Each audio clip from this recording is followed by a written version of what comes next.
Doctor EV మాచార్య గారికి నాకు ఈ అవకాశం ఇచ్చిన శ్రీమాన్ అనంత కృష్ణ గారికి నమస్కారములు. నాకు ఇచ్చిన టాపిక్ అండి అనంత కృష్ణ గారు ఇచ్చారు. Mental symptoms and characteristic symptoms of arsenic album as guided by మాస్ ఈకే.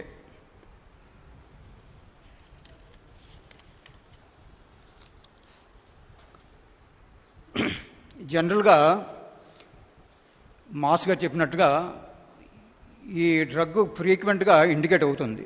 అలాగని చెప్పేసి మనం ఫ్రీక్వెంట్గా ప్రిస్క్రైబ్ చేయకూడదు. ఇందుకు మాస్ గారు చెప్పారు.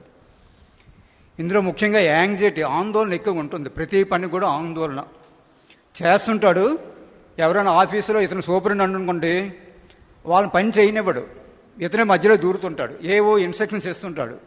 వాళ్ళకి తెలుసు మా పనికి ఇతను ఆటంగా పెడుతుంటాడని, కానీ సూపరింటెండెంట్ కనుక వాళ్ళు ఏం చెప్పలేరు. ఆ ఆందోళన ఇతనికి ఉంటుందన్నమాట. ఈ ఆఫీసులో సూపరింటెండెంట్ బాగా పనిచేసిన వాళ్ళకి వర్కర్స్ మీద ఎక్కువగా ప్రభావం ఉంటుంది. వీళ్ళకి తృప్తి ఉండదు.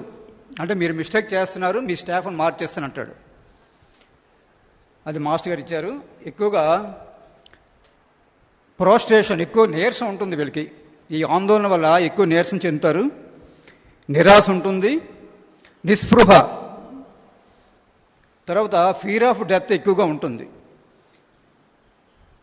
టైఫాయిడ్ సిమ్టమ్స్ వచ్చిన తర్వాత ఆ ఫీవర్ కాస్త తగ్గి మళ్ళీ వచ్చినా ఇబ్బంది పెట్టినా అప్పుడు ఎక్కువగా ఈ మగతగా ఉంటుందట వాళ్ళకి. మాస్గా చెప్పారు. ఆ మగత పోవడానికి ఇండికేట్ అయితే ఆర్సెనిక్ ఆల్బమ్ మటుకు వెయ్యొచ్చు అని అన్నారు.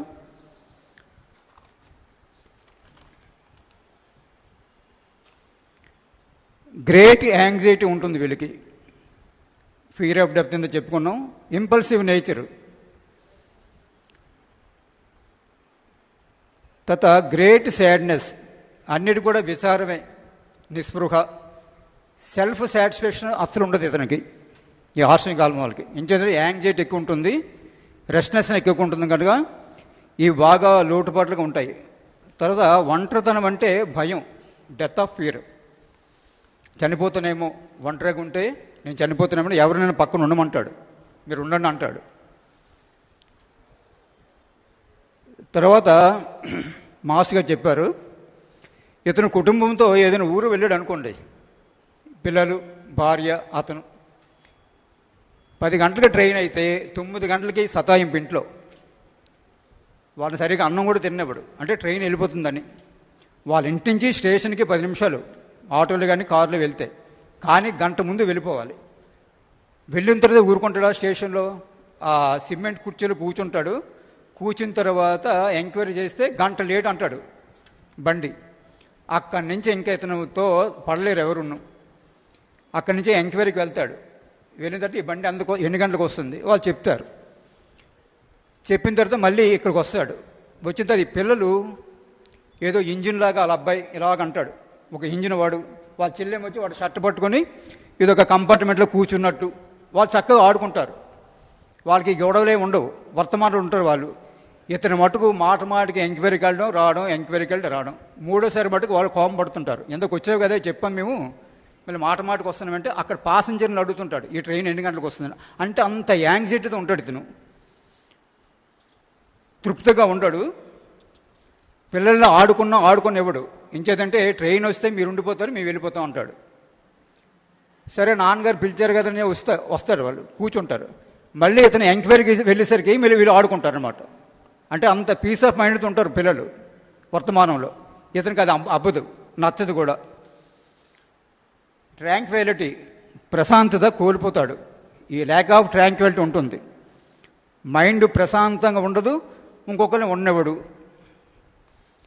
మెలాంకలీ, విచారంగా ఉంటాడు ఇప్పుడు కూడాను. తృప్తిగా ఉండడు, సంతోషంగా ఉండడు, నవ్వడు కూడా. ఎక్కువగా ఈ థాట్స్ ఆఫ్ డెత్ ఎక్కువ ఉంటుంది. చావు కోసం సంబంధించి ఆలోచనలు ఎక్కువ ఉంటాయి. తర్వాత డిప్రెషన్, ఈ ఐడియాస్ అన్నీ కూడా డిప్రెషన్తో సంబంధించిన ఐడియాస్ వస్తుంటాయి ఇతనికి. అన్కాన్షియస్ మేనియా అన్నారు మాస్టర్ గారు. ఇదొక one kind of syndrome. Aversion to talk,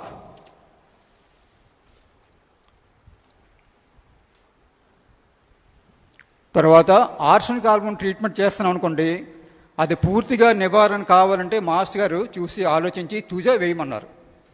తుజా 200 ఒక డోస్ వేస్తే ఆ సిమ్టమ్స్ అన్ని క్లియర్ అవుతున్నారు. తర్వాత డెలీరియం, పిచ్చి పిచ్చి ఆలోచనలు వస్తుంటాయి, మతిమరుపు కూడా ఎక్కువ ఉంటుంది. వ్యావరీ ఆఫ్ లైఫ్ అంటే ఎక్కువగా ఈ లైఫ్లో అలసిపోతాడు, ఎక్కువగా తను చెయ్యడు, ఇంకొకరిని చేయనివ్వడు. తర్వాత అసహ్యత, మానియా ఫర్ డిసెన్సీ అంటే ఒక రకమైన కర్టిసీ ఉంటుంది. ఎవరైనా బంధువులు వచ్చారనుకోండి, మనం సరదాగా నవ్వుకుంటూ వాళ్ళని ఆహ్వానం చేస్తాను, రండి కూర్చోండి అని. ఇతను బిడియం చూపిస్తాడు ఆ మర్యాదకి, చిన్న భయం. ఇంతకు అనంతకృష్ణ గారు చెప్పారు, ఆ అబ్బాయికి ఆర్షన్ కాలం అన్నం వేసినట్టు ఇతను కూడా అంతే, ఫ్రీగా ఉండడు, ఎవరైనా రమ్మన్నా భయంగా ఉంటాడు. అంటే నేను పొరపాటు చేస్తున్నానేమో, నేను పొరపాటుగా మాట్లాడుతున్నానేమో, ఆ రకంగానే ఫీలింగ్ ఉంటుంది. తర్వాత డిస్పైర్, నిరాశ, ఎక్కువగా నిరాశతో ఉంటాడు, ఏ పని చేసినా నిరాశే. తర్వాత ప్రతిదాన్ని కూడా చిన్న వీక్నెస్ వచ్చిన మూలుగులు ఎక్కువ ఉంటాయి. ఆ మూలుగులు ఎలాగుంటాయంటే ఒకసారి ఒక్కొక్క రకమైన సౌండ్తో వస్తుంటాయి మూలుగులు. తర్వాత టార్మెంటెడ్ అంటే మంచం మీద పడుకుంటాడు, ఏదో పీడించే బాధలు, అన్నోన్ కంప్లైంట్స్ అన్నమాట.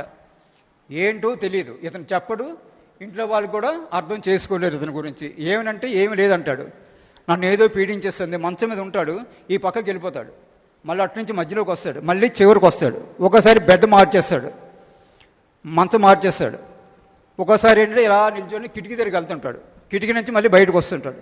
అదొక రకమైన రెస్ట్లెస్నెస్ ఎక్కువగా ఉంటుంది, ఒక చోట ఉండలేడు ఇతను. తర్వాత అన్కచబిలిటీ థరస్ట్, మాట మాటికి నీళ్లు కావాలి.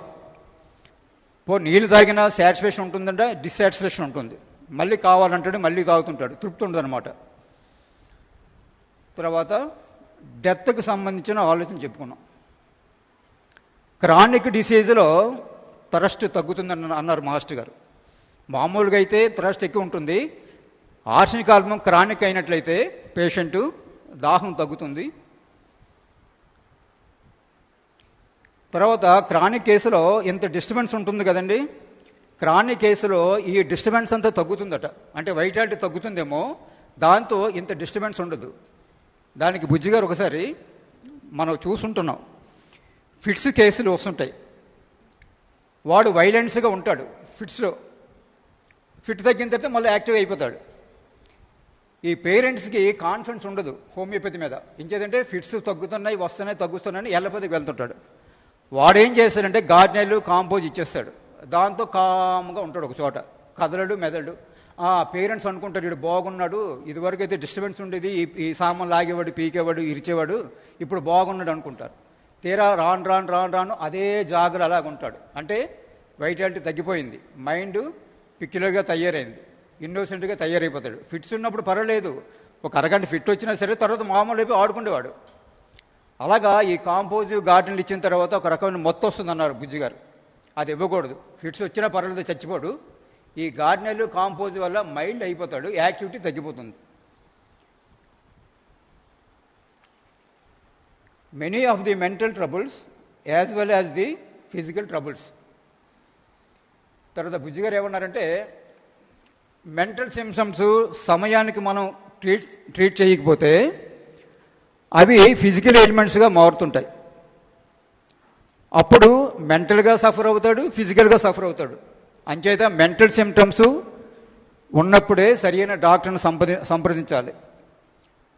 అది చెప్పారు బుజ్జిగారు క్లాసులో. మాకు 6:30 నుంచి 7 వరకు 8:30 వరకు మాసు హోమియంలో మా బుజ్జిగారు క్లాసు చెప్పేవారు, 1:30. అందులో చాలా విషయాలు చెప్పేవారు బుజ్జిగారు. తర్వాత వీడికి extreme anxiety in the evening on the bed, సాయంత్రం పూట.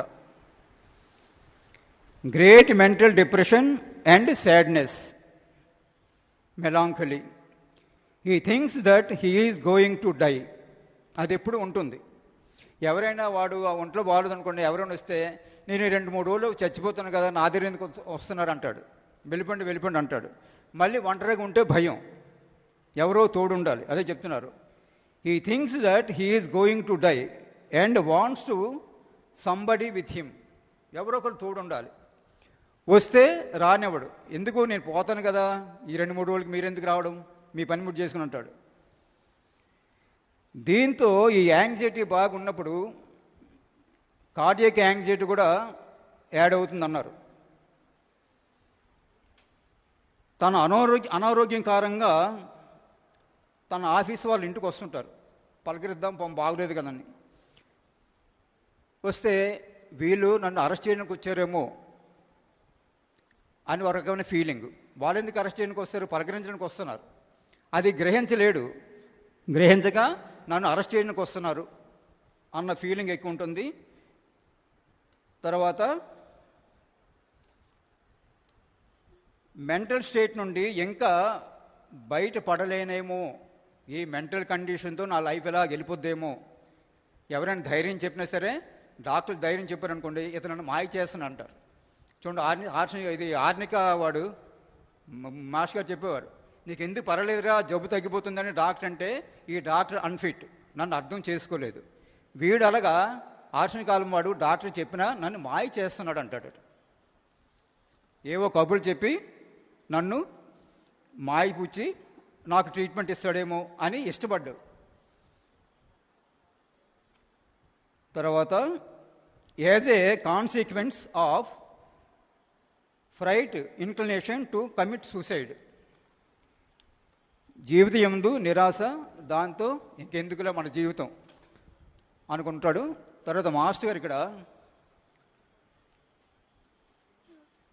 కంగారు, భయం, అస్థిమిత్వం, తపన ప్రాధాన్యం వహించును ఈ డ్రగ్గుకి.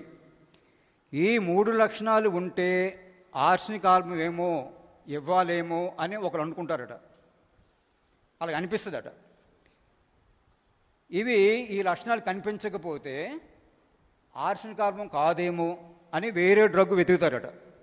ఇది మాస్టర్ గారు ఇచ్చారు. ఇది ఈ డ్రగ్గుకు తపన, ప్రాణభీతి ఉండును. ఒకచోట కూర్చొని పడుకొని ఉండలేడు. అంటే రెస్ట్లెస్నెస్ వల్ల ఒక చోట ఉండలేడు వీడు. అటు ఇటు కొట్టుకుంటూ తిరుగుతుంటాడు.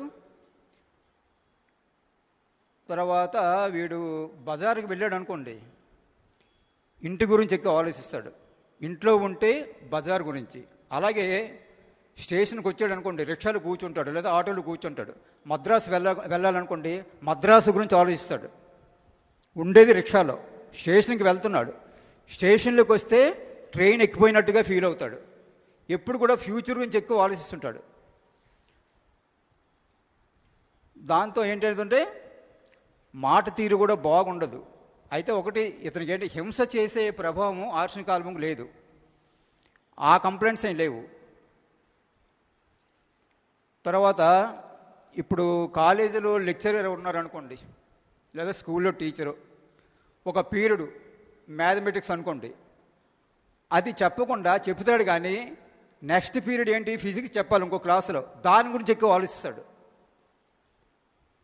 అది అయిపోయిన తర్వాత ఇంటి గురించి ఆలోచిస్తాడు. అంటే ఈ జంపింగ్ ఆఫ్ థాట్స్ ఎక్కువ ఉంటాయి. అప్రయత్నంగా ఎటో పోవాలనిపిస్తుంటుంది. ఒకే తావున అనేక పర్యాయాలు తిరుగును. ఒక కార్యక్రమం గురించి ప్రణాళిక అధికంగా ఉండును, కానీ అమలు చేయలేడు. ఇప్పుడు సపోజ్ స్టూడెంట్స్ ఉన్నారనుకోండి, 2 ఆర్సెనిక్ ఆల్బమ్ స్టూడెంట్స్, 1 సల్ఫర్ ఉన్నాడు అనుకోండి. ఈ ఆర్సెనిక్ ఆల్బమ్ వాడు 2 నెలల తర్వాత ఎగ్జామ్స్ అనుకోండి. ఆ ఎగ్జామ్స్ గురించి ఇప్పుడు ప్రణాళిక వేసేస్తాడు. ఈ సబ్జెక్టు ఈ 10 రోజులు చదవాలి, నెక్స్ట్ ఈ మ్యాథమెటిక్స్ 10 రోజులు చేయాలి, తర్వాత ఫిజిక్స్ చేయాలి. ఈ ప్రణాళికే తప్ప పరీక్షల్లో వచ్చే ముందు కానీ పరీక్షల్లో కానీ చదవరు. ఏరా మా ప్రణాళిక బాగుందని ఇలా చూస్తే సల్ఫర్ వాడు పడుకుంటాడు, వాడు పక్కనే, వాడేం చెప్పడు. అలాగా వీళ్ళేంటంటే ఒక ప్రణాళిక ప్రాపర్గా ఉండదు, అది అమలు పరచలేరు. ఒక కార్యక్రమం గురించి అనిపిస్తుంటుంది కానీ చేయలేరు. ఎవరినైనా పని కోసం చెప్పితే, ఇప్పుడు ఎవరైనా వచ్చారు అనుకోండి, ఆ పని చెప్పేస్తారు, వాళ్ళు వెళ్ళిపోతారు. మళ్ళీ పిలుస్తాడు, మళ్ళీ పిలిచి ఇదే విషయం చెప్తాడు. మళ్ళీ ఏది చెప్పాడో అదే చెప్తారు. నక్సవాంక వాడైతే కఠినంగా మాట్లాడుతూ, కానీ వీడు కఠినంగా మాట్లాడు. ఆర్షికాలం వాడు వ్యక్తి ఎదురుగా ఉన్నప్పుడు ఏం చెప్పడు, వాడు వెళ్ళిపోయిన తర్వాత పిలిచి చెప్తాడు ఏదో విషయాలు. అవి కూడా వాళ్ళు తెలుసు, ఏం చెప్తాడు అన్నది వాళ్ళు తెలుసు. తర్వాత అప్రయత్నంగా పిచ్చి పిచ్చి ఊహలు, ఎవడో చెడ్డవాడని, తనకు హాని చేసినట్లుగా, ఆత్మహత్య చేసుకోవాలని స్థిరమైన అభిప్రాయాలు ఉంటాయి వీడికి. మంచి చెడు అభిప్రాయాలు కొంతమందిపై, ఇది సరైనదా కాదా రుజువు చేసుకొనడు. దీని యందు మనసు నిరాకరించును. కుర్చీ నుండి మంచం పైకి, మంచం నుంచి కుర్చీ పైకి ఇలాగ తారుమారు తిరుగుతుంటాడు. తర్వాత ఆర్షనికాలం పిల్లలు ఉన్నారనుకోండి, వాళ్ళు కొద్దిసేపు మదర్ దగ్గర ఉంటారు, కొంతసేపు నర్స్ దగ్గరికి వెళ్ళిపోతారు. వాళ్ళు కూడా ఆ చెంచల బుద్ధి ఉంటుంది, అప్పటి నుంచే స్టార్ట్ అవుతుంది ఆర్షనికాలం ఆ చిన్నపిల్లల్లో కూడా. అంటే మనకి హోమియోపతి డాక్టర్కి మనకు తెలుస్తుంది, కానీ బయట ఎల్లపతి డాక్టర్లకు మటుకు ఈ విషయం తెలియదు. ఎవడో చెడ్డవాడు తనకు హాని చేసినట్లు తడుస్తాడు. ఆత్మహత్య చేసుకోవాలని స్థిరమైన అభిప్రాయాలు ఉంటాయి. తర్వాత ఇతనికి భవిష్యత్తు గురించి హడావుడి ఎక్కువ. తొందరగా వర్తమాన కాలంలో ఉండలేడు, జీవించలేడు. ఇతనికి నీట్నెస్ ఎక్కువ. సల్ఫర్ వాడికి పూర్తిగా వ్యతిరేకం. మనకు సల్ఫర్ చెప్పుకున్నప్పుడు వీడు స్నానం చేయడు, జిడ్డుగా ఉంటాడు, బట్టలు మార్చడు, టైంకి స్నానం చేయడు, ఇవన్నీ చెప్తామా? మాస్టర్ గారు ఒకే ఒక ముక్క చెప్పారు, స్నానం యందు వీడికి గౌరవం ఉండదు. చక్కగా చెప్పారు. స్నానం యందు సల్ఫర్ వాడికి గౌరవం ఉండదట.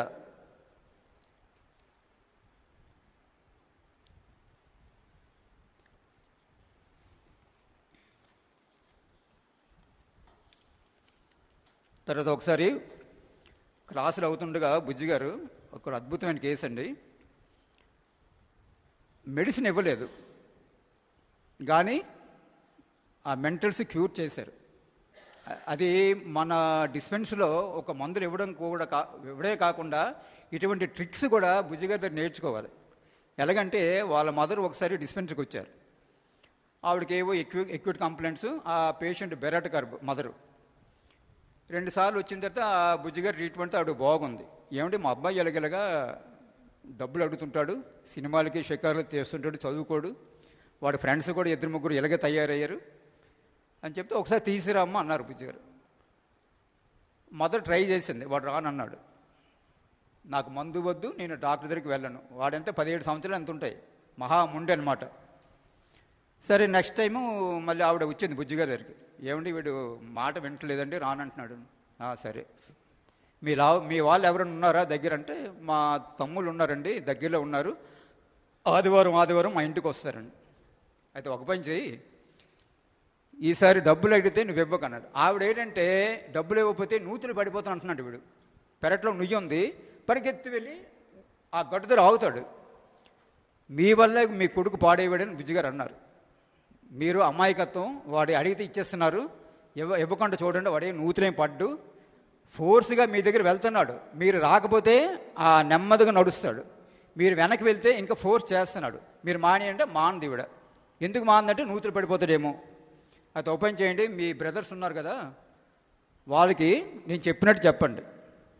నువ్వు కష్టపడి నూతి దగ్గరికి వెళ్ళడం ఎందుకురా, మేమే దించేస్తాం, మేమే పడేస్తాం అని వాళ్ళు చెప్పండి. అమ్మో వాళ్ళు పడిస్తే అంటది. బిరాట గర్భ కదా, తొందర నమ్మేసా, ఇన్నోసెంట్ బాగా. లేదు మీ తమ్ముళ్ళు వాళ్ళు చెయ్యరు, బెదిరిస్తారు, నేను చెప్పినట్టు చెయ్యండి, మీరు చెప్పినట్టు చేస్తే వాడు లైన్లో పడతాడు, లేదంటే మందు ఇవ్వట్లేదు, వాడు రాడు, మరి ఏమి మనం చెయ్యలేము అంటే వాళ్ళ తమ్ముళ్ళు చెప్పింది, ఇలా డాక్టర్ గారు చెప్పారు, మరి మీరు ఈ రకంగా ఏంటంటే ఒకడు ఒక జబ్బు పట్టుకోండి, ఇంకోడు ఒక జబ్బు పట్టుకోండి, నూతులు దించండి. దించిన తర్వాత నువ్వు కొంచెం ముందు నూతులు దించారు, పట్టుకున్నారు. పట్టుకుంటే వాళ్ళు చెప్పారు, రేపటి నుంచి అమ్మని మందు డబ్బులు ఆడకుండా ఉంటావా, లేకపోతే నూతులు దించేస్తాం అంటే ఒక్క 10 నిమిషాలు ఆగిన తర్వాత అడగనలే అన్నాడు. కానీ వీళ్ళు నమ్మకం లేదు. నెక్స్ట్ వీక్ అలాగే చేస్తున్నాడు. మళ్ళా చేస్తే అప్పుడు ఇద్దరు అన్నదమ్ములు వచ్చి మేనమాలు అనమాట, ఒరే నువ్వు ఇది టైట్గా పట్టుకో, నువ్వు కొంచెం లూజ్ చేయి, అమ్మ వీళ్ళు పడేస్తారేమో నన్ను అన్నట్టుగా నువ్వు చెయ్యాలి, నువ్వు మటుకు టైట్గా పట్టుకో అని వీళ్ళిద్దరు అనుకో. వీడిని వినలేదు అప్పుడు, వీడు వినకుండా చెప్పారు. నూతులు దించారు. ఈ చెయ్య వాళ్ళ మాయ గట్టి పట్టుకున్నాడు, రెండో మాయ కొంచెం ఫింగర్స్ లూజ్ చేస్తున్నాడు. వీడికి తెలియాలి పడేస్తారేమని. అప్పుడు అన్నాడు, నన్ను పడేయకండి పడేయకండి అని కాలు చేతులు కొట్టుకున్నాడు. అసలు ఈసారి నుంచి అమ్మని డబ్బులు అడగొద్దు, నువ్వు ఫ్రెండ్స్తో తిరగొద్దు, కాలేజీకి వెళ్ళిపోవాలి, అలాగంటేనే మేము పడేము, లేకపోతే ఇప్పుడే పడేస్తాం అన్నారు. లేదు ఒప్పుకున్నాడు. ఈ పెరట్లోకి వాళ్ళ తల్లిని రానివ్వలేదు, పెరట్ గడి వేస్తారు, నువ్వు లోపల ఉండని. ఇంచేత ఆవిడ వస్తే కానివ్వదు, నిజంగా పడేస్తారేమో అనుకుంటుంది. అయిన తర్వాత నెక్స్ట్ వీక్ మళ్ళీ 3 వీక్స్ అయిన తర్వాత మదర్ వచ్చింది. ఏమండి ఇప్పుడు నన్ను డబ్బులు అడగట్లేదండి, బాగానే ఉన్నాడండి, కాలేజీకి వెళ్తున్నాడు. అయితే ఒకరోజు వీడి ఫ్రెండ్స్ వచ్చారు, ఆ గేట్ దగ్గర ఆగారు. ఆగి వీడిని పిలుదామని. పెద్ద జోక్ ఏంటంటే, ఒరే మీరు మా ఇంటికి రాకండ్రా, మీరు వస్తే మా మేనమామ మీ మమ్మల్ని కూడా నూతులు దించేస్తారన్న, నూతులు పడేస్తారన్న అని. సరే వాళ్ళు భయం పడిపోయారు. వాళ్ళు భయం పడి వాళ్ళ మేనమాలు బాగా యాక్ట్ చేశారు. బుజ్జి గారు ఏం చెప్పారు అలా చేస్తారు, మీరు డాక్టర్ గారు చెప్పినట్టు చేసేస్తామన్నాడు, అలాగే చేస్తారు. అక్కడి నుంచి పెర్ఫెక్ట్ అయిపోయాడు వాడు. యాక్చువల్గా అంటే టిపికల్ వెనకార్డు ఏమని అనుకున్నారు అందరూ. బుజ్జిగారు మరి వేస్తారేమో అనుకున్నా, కానీ అవకాశం వాడు ఇవ్వలేదు కదా. మందు ఇవ్వలేదు, ఏమి ఇవ్వలేదు, మాటలతో సరిపెట్టు 3 నిమిషాలు వాడు సెటిల్ అయిపోయాడు. మరి తల్లి 3-4 సార్లు వచ్చింది బుజ్జిగారి దగ్గరికి తన మందుకి. బాగున్నాడండి బాగున్నాడు, వాళ్ళ ఫ్రెండ్స్ కూడా రానివ్వట్లేదు, చెప్పేశాడు మీరు కానీ వస్తే మా మేనమాలు చూస్తే మిమ్మల్ని కూడా నూతులు తీసేస్తున్నాడు. వాళ్ళు రావడం మానేస్తారు. అదనమాట.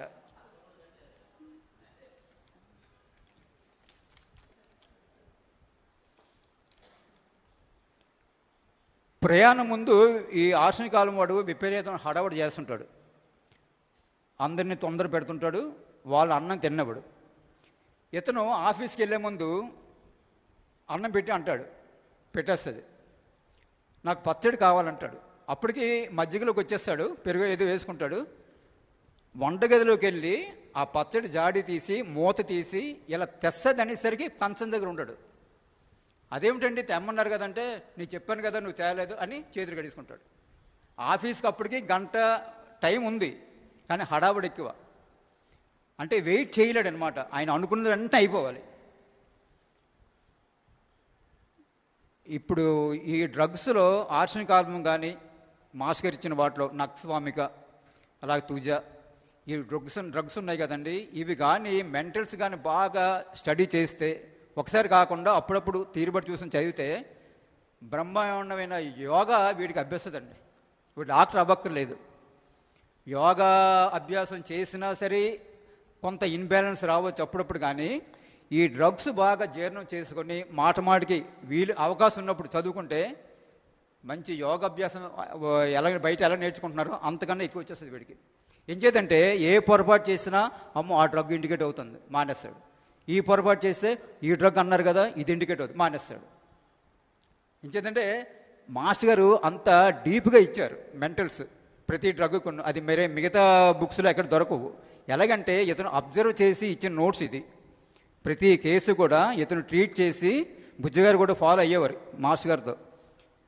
ఒకసారి మీకు చెప్పి ఉంటారు బుజ్జిగారు, ఒక క్రానిక్ కేసు యూట్రస్ క్యాన్సర్, అల్లిపూర్లో ఉంటున్నారు ఆవిడకి ఏంటంటే 10 తేళ్ళు ఒకేసారి గర్భసంచిలో కుడితే ఎలాగుంటుందో అటువంటి మంట తట్టుకోలేకపోతుంది ఆవిడ.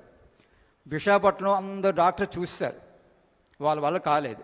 ఎవరో చెప్పారు, అప్పటికి ఫోన్స్ లేవు కదా, ఏంటి పలానా చోట్ల శ్రీకణి థియేటర్ వెనక కృష్ణమాచారి గారు అని ఉన్నారు, హోమియో మందులు ఇస్తారు, వెళ్తే అక్కడికి వెళ్ళండి, మీరు అన్నీ చూస్తారు కదా, ఏం రిజల్ట్స్ రాలేదు, అయితే అవుతుంది లేకపోతే లేదని ఎవరు సలహా ఇచ్చారంటే వాళ్ళు ఇక్కడ మందులు వాడుతున్నారు మాస్గా దగ్గర. వాళ్ళు వచ్చారు, విషయం చెప్పారు, రేపు తీసుకురండి మాట్లాడుతున్న ఆవిడతో పేషెంట్ చూడాలి కాబట్టి తీసుకొచ్చారు. ఆవిడ కూర్చుందండి, బాబు డాక్టర్ గారు నమస్కారం, నాకు బ్రతకాలని లేదండి, అలాగని చనిపోవాలని లేదు. నా మనవరాలు ఉంది, అమ్మాయికి పెళ్లి చేసి 2 అక్షంతలు వేస్తే ఆ మరచి రోజు పోయినా నాకు పర్వాలేదని అన్నది. ఆ పెళ్ళి ఇంకా 3 నెలలు ఉందన్నమాట, ఆ అమ్మాయి పెళ్ళి. పర్వాలేదమ్మా, బాగుంటుంది, ఇంక కంగారు లేదు, నువ్వు బాగానే ఉంటావు అన్నారు మాస్టర్ గారు. చేసి ఎకోనైట్ 200, బుజ్జిగారు చెప్పుంటారు క్లాసులో, ఎకోనైట్ 200 ఒక డోసు వేశారు. ఆవిడకి ఏంటంటే ఈ మంట వల్ల నిద్ర పట్టట్లేదు, కొన్ని నెలల పాటు నిద్ర లేదండి. ఎకనైట్ వేసిన తర్వాత ఒక 2 గంటలు పడుకుంది, మళ్ళీ విడిచిపెట్టింది. మళ్ళీ మాస్టర్ గారు 200 వేశారు, మళ్ళీ అంతే 2-3 గంటలు పనిచేసింది, మానేసింది. 1M 10M మరి 50M వేశారు, నాకు గుర్తులేదు. కానీ 10M వేసిన తర్వాత పిల్లకి మనవరాలకి పెళ్ళి అయిపోయింది, అక్షంతలు వేసింది, అన్నీ అయ్యాయి. తిరుగు అత్తగారికి ఇంటిగా కన్నతల్లి ఇంటికి తిరుగులు అయ్యాయి, పుట్టింటికి మెట్టింటికి అయిన తర్వాత 2 వారాలు ఉన్న తర్వాత పోయిందండి. ఆ కుటుంబ సభ్యులందరూ కూడా మాస్టర్ దగ్గరికి వచ్చి ఆమె కోరికను మీరు తీర్చారు. ఆమె కోరిక ఏంటంటే మరచి రోజు పోయినా పర్లేదు అన్నది, కానీ పెళ్ళి అయిన తర్వాత 2 వారాలు ఉన్నది అని వాళ్ళు ఎంతో ఆనందపడ్డారు. అది అంటే మాస్టర్ గారు ఎకనైట్ వేయడం వేరును మనం వేయడం వేరండి. ఇంచేదంటే ఆయన చేయ స్పర్శ అటువంటిది. ఒకసారి కేసు రాసేవాడిని, మాస్టర్ గారు మన ఖమ్మంపాటి శివ స్కూటర్ మీద తీసుకెళ్ళాడు. అయితే ఆయన గేట్ దగ్గర ఉండేవాడు. మాస్టర్ గారు వచ్చి ఇంట్లోంచి వచ్చి ఏమో కేసు రాసేవాడంటే ఇంకా అవుతుందన్నాను. పర్లేదు పట్టుకొచ్చి అన్నారు. ఆయనకేంటి 2 నిమిషాలు చూసి తెలిసిపోద్ది. చేసి ఇలా చూసి మందు ఇచ్చి పంపిస్తారు. మంచి రిజల్ట్స్ వచ్చేవి. మనకంటే ఇన్కంప్లీట్ కేసు మనం ఎలా మందు ఇస్తే అనిపిస్తుంది. ఆయన బాగానే వేరు, ఆయన చూడక్కర్లేదు, చెయ్యక్కర్లేదు, పలానా మందు ఇస్తే సరిపోతుంది. అంటే ఆయన థాట్స్ వేరండి, డైనమిక్ థాట్స్ మాస్టర్ గారు. ఆయన ఉపన్యాసం ఇచ్చినప్పుడు కూడా సపోజ్ నేను మొదట్లో మాస్టర్ దగ్గరికి వెళ్ళేటప్పుడు మెంటల్గా నేను బాగులేను, పీస్ ఆఫ్ మైండ్ లేదు, ఎక్కువగా డిస్టర్బెన్స్తో ఉన్నాను. నేను లెక్చర్లో కూర్చుంటే అదే ఫస్ట్ టైం నా గురించి ఇతనికి ఎలా తెలిసిందని ఫస్ట్ స్ట్రోక్ నాకు, నా విషయాలన్నీ ఇతనికి ఎలా తెలిసింది మొత్తం చెప్పేస్తున్నారు. అక్కడి నుంచి ఒక కుక్క చూడండి, ఏదైనా పెడితే ఎలాగైతే మరుగుతుందో అలాగా ప్రతిరోజు ఉపన్యాసాలకు వచ్చేవాడిని. అదండి రావడం మాస్టర్ దగ్గరికి. అంతకుముందు నేను స్పిరిచువల్ బుక్స్ కానీ ఏం చదివడానికి ఇష్టపడేవాడిని కాదు, టెంపుల్కి వెళ్ళడానికి ఏం ఇష్టం ఉండేది కాదు. మాస్టర్ గారు ఉపన్యాసాలు ఫస్ట్ ప్రవచనంకే నా వీక్నెస్ ఇతనికి ఎలా తెలిసింది, అది పట్టుకుంది నాకు బాగా. అక్కడి నుంచి రావడం మొదలుపెట్టి నైట్ కూడా నేను శ్రీనివాసు అక్కడ పడుకునేవాళ్ళు ఆ వరండాలో. చెప్పాలంటే మా మాస్టర్ గారు నాకు ఒక చక్కటి లైఫ్ ఇచ్చారండి. మా ఫ్రెండ్స్ ఉంటారు, కొలీగ్స్, వాళ్ళు ఒక్కొక్కరు ఇంజనీర్లు, డాక్టర్లు, మంచి పై స్థాయిలో ఉన్న వాళ్ళందరూ కూడా ఏమిట్రా నువ్వు ఇలాగున్నావు, ఇక్కడే పనిచేస్తావు, ఈ హోమియోపతి మందులనే ఇస్తావు, ఇలాగ ఉంటావు అని అంటే అవునన్నాను. మరి మీ పిల్లలకి వాళ్ళకి పెళ్ళిళ్ళు ఎలాగంటే మాస్టర్ గారు అంటే వాళ్ళు తెలియదు కదా, ఆ దేవుడు చేస్తాడంటే దేవుడు చేస్తాడు వెళ్ళిపోయేవారు. నాకు వాళ్ళు చెప్పినప్పుడు కూడా నన్ను ఎంతో క్రాస్ చేసినప్పుడు కూడా నా మైండ్ డీవియేట్ అవ్వలేదు. ఏం చేద్దంటే బుజ్జిగారు అటువంటి బలం ఇచ్చారు. మాస్టర్ గారితో నాకు తక్కువ, ఆయనతో తిరగడం, బుజ్జిగారితో నేను బాగా రబ్బయ్యాను. అది నాకు ఒక పెద్ద ఆస్తి ఇచ్చారు బుజ్జిగారు. ఒక భయం కానీ ఇది లేదు అన్న ఒక లోటు కానీ ఏమీ లేదు, ఈనాటికి కూడా లేదు. అయితే అనంతకృష్ణ గారు నువ్వు బియ్యంపాలెం వెళ్ళు, అక్కడ క్లినిక్ పెట్టు అని ఒక రకమైన మంత్రం చెప్పినట్టుగా చెప్పారు. అక్కడ ఏం లేదు, బోర్డు లేదు, ఏమీ లేదు. అందరూ అన్నారు ఇదేం లాగుతుంది, 4th అపార్ట్మెంట్లో మీరు ఉన్నారు, మీకు ఎలాగ ఇది అవుతుంది అన్న వాళ్ళు ఉన్నారు. ఆయన ఏం చెప్పారంటే నా అంతా నేను వెళ్తే నాకు భయం ఉండేది, ఆయన ద్వారా వెళ్ళాను కనుక నాకు నాకు భయం రాలే. అది అలాగే నడుస్తుంది. అంటే గురువు చెప్పిన మాట ప్రకారం మనం వెళ్తే మనకు చిన్న చిన్న తేడాలు వచ్చినా మనకు ఒక రకమైన ధైర్యం ఉంటుంది. వాళ్ళు చూసుకుంటారులే, పెద్ద దిక్కు. మా అమ్మాయి పెళ్ళికి మా బంధువులందరూ వచ్చారండి. ఒరే నువ్వు కూడా మా దగ్గర కూర్చున్నావురా అని అన్నారు వాళ్ళు. అవును అన్నాను. అయితే వాళ్ళందరూ అలా పనిచేస్తున్నారు, మీ గురువు గారు కూడా పైన ఉన్నారు, డయస్ మీద ఉన్నారు అంటే మరి నేనే నవ్వుతున్నాను, అంతే, ఇంకే లేదు. అంటే ఆ రకంగా బుజ్జిగారు, అనంతకృష్ణ గారు మా పిల్లలు కానీ నాకు కానీ ఒక లైఫ్ సెటిల్మెంట్ ఆనందంగా చేశారు. అలాగని మా దగ్గర కట్లేం లేవు, అలాగని లోటుపాటు లేదు. ఈనాడు కూడాను ఏ రోజుకి ఆ రోజు హ్యాపీగా నడుస్తుంది. ఆ రకంగా మా దినచర్య జరుగుతుందండి. ఇంకొక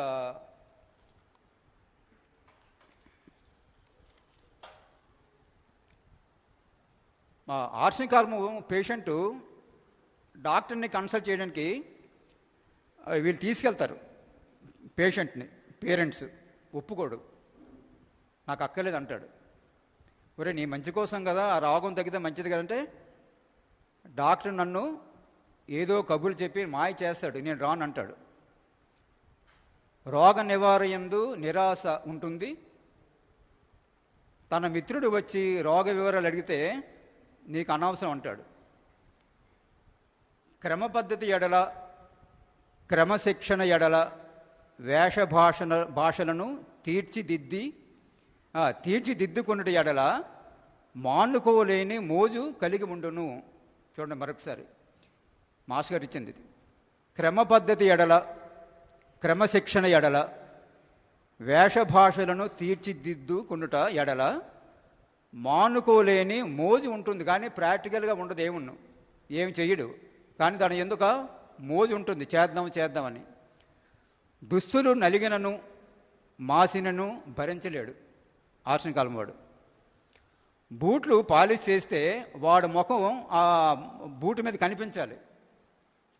వీడి ముఖం అంత బాగా చేస్తాడు. సల్ఫర్ వాడికి ఇస్తే ఏడ్చుకోని చేస్తాడట పాలిష్. మాస్గా చెప్తున్నారు. బూట్లు పాలిష్ చేస్తే బూట్లపై తన ముఖం కనిపించినట్లు పాలిష్ కొడతాడు. దీనికి పూర్తి వ్యతిరేకము సల్ఫర్ వాడు. ఆర్స్ ఆల్బు వాడు స్నానం చేసి వచ్చేలోపు తన గదిలోకి ఎవరో వచ్చారని అనుకుంటాడు. వీడు స్నానంకి వెళ్ళాడు అనుకోండి, వెళ్ళి మళ్ళీ బాత్రూమ్ నుంచి ఇంట్లోకి వచ్చేసరికి నా రూమ్లోకి ఎవడో వచ్చాడంటారు. ఎందుకంటే సల్ఫర్ వాడు వీడు ఉన్నారు కదా, వాడు వచ్చాడు అనుకోండి అన్ని కంగాలు చేసేస్తాడు, ఒక నీట్నెస్ ఉండదు, వీడు పోల్చేస్తాడు. వాడన్నీ సర్దుకున్న తర్వాత వీడు గందరగోళం చేస్తాడు. చెత్త చెదారం దగ్గర సల్ఫర్ వాడు పడుకుంటాడు, వీడు అలా పడుకోడు. అదే చెప్తున్నారు. ఆర్సనికాలం వాడు స్నానం చేసి వచ్చే లోప తన గదిలోకి ఎవరైనా వచ్చినది లేనిది తనకు తెలియను. ఎవరైనా కుర్చీలో కూర్చుంటే వాళ్ళు వెళ్ళాక ఆ కుర్చీ ముట్టాలి అనిపించదు ఆర్సనికాలం వాడికి. 2-3 సార్లు గుడ్డ పెట్టి తడిగుడ్డ పెట్టి ఇలా తుడుస్తుంటాడు అనమాట ఆ కుర్చీని. కుర్చీ ఏమి అంటుకుంటుంది, అలాగైతే కానీ కూర్చోడు అనమాట, అంత మేనియా ఉంటుంది వాడికి. 2 సార్లు శుభ్రం చేసిన తర్వాతనే కూర్చుంటాడు. తన దుస్తులు అద్దము దువ్వెన వేరుగా ఉంచెదరు. వీడు ఎవరికి ఇవ్వడు, వీడు దువ్వెన కానీ అద్దం కానీ సెపరేట్గా ఉంచుకుంటాడు, ఎవరిని ముట్టనివ్వడు.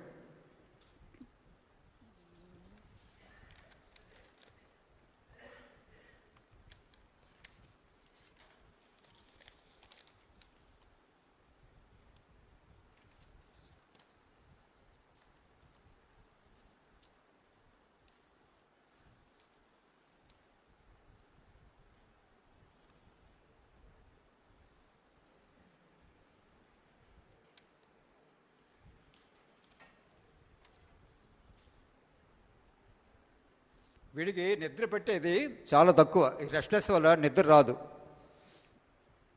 నిద్ర రాకపోవడంతో చిరాకు కోపంగా ఉంటుంది, పని యందు శ్రద్ధ కూడా ఉండదు.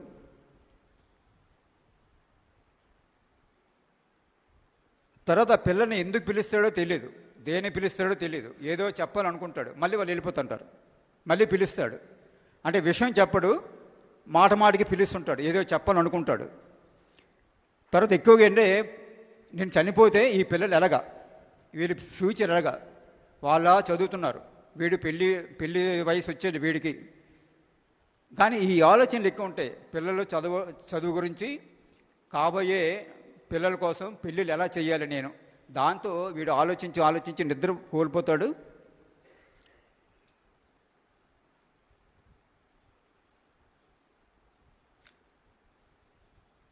ఎక్కువగా మనస్సులో పిల్లల గురించి, వాళ్ళ చదువుల గురించి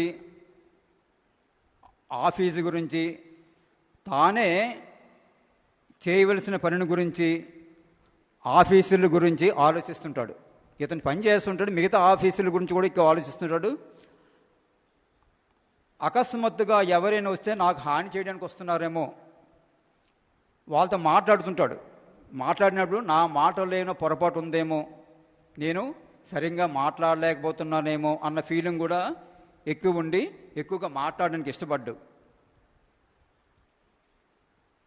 తర్వాత ఇదొక పెద్ద పాయింట్ అండి. ఇది తన శరీరములో నరనరము నుండి శబ్ద తరంగములు గుంపుగా విడిపోవుట తాను గమనించును.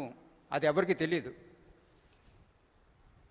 నరనరం నుండి శబ్ద తరంగాలు తన శరీరంలోనే గుంపు గుంపులుగా వచ్చి మళ్ళీ విడిపోయి, ఈ విడిపోవడం కూడా తను గమనిస్తుంటాడు. తనకు తెలుసు వ్యాధి బాధ కన్నా మనసు బాధ ఎక్కువగా ఉంటుంది. తను చనిపోయేలోపు అన్ని పనులు అయిపోవాలి. అంటే ఇల్లు కట్టుకోవాలి, పిల్లల చదువులు పూర్తవ్వాలి, పెళ్ళిళ్ళు చేసేయాలి. జ్వరం వచ్చింది అనుకోండి, 104 విపరీతంగా గాబర పెట్టేస్తాడు. వాళ్ళందరూ కూడా చనిపోతాడేమో చుట్టూ మోగుతుంటారు. రెండో రోజు కూడా అలాగే చేస్తాడు.